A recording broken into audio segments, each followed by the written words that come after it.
Mainit na ang ulo ng suspect at binubulyawan na niya ang biktima nang una siyang makunan ng video. Pagbalik ko niya, baka na isa. Hindi na ako tatlo. Pilit daw na pinapalayas ng suspect ang biktima sa construction site kung saan sila kapwa nagtatrabaho.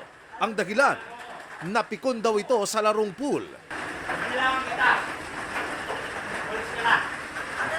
Hindi nagtagal, sinugod na ng suspect ang biktima. Ano?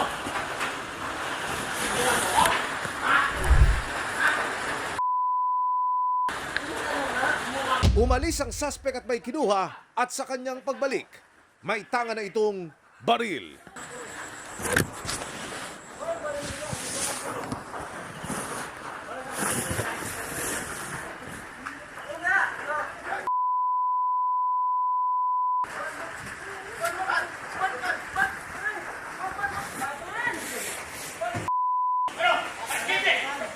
Mapuputol ang video recording pero dito na raw nabaril ang biktima ng suspect na mabilis na tumakas.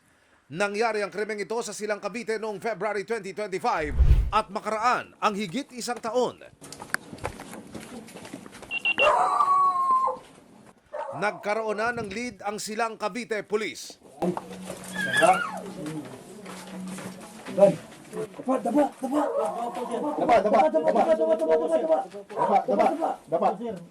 Naaresto na ang suspect sa murder case na ito.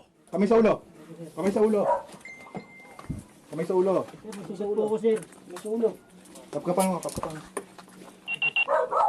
Nasurpresa ang suspect na inabutan ng mga pulis na natutulog sa sala ng bahay. Nakakuha tayo ng information given to us by our barangay officials and group leaders na bumalik itong akusado doon sa kanyang asawa sa bahay niya ro sa lugar nila.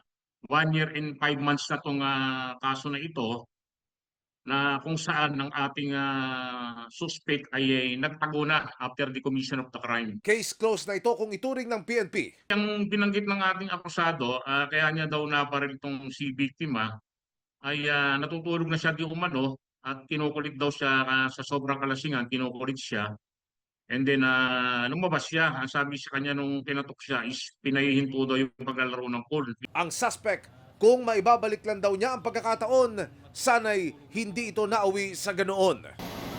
May nabenta rin sa akin doon ng mga kasamang sa trabaho na pagkik na perte. Nabulot ko po. Ayun, ando na po, nakadisgrasya ko na. Emil Sumangil, nakatutok, 24 oras.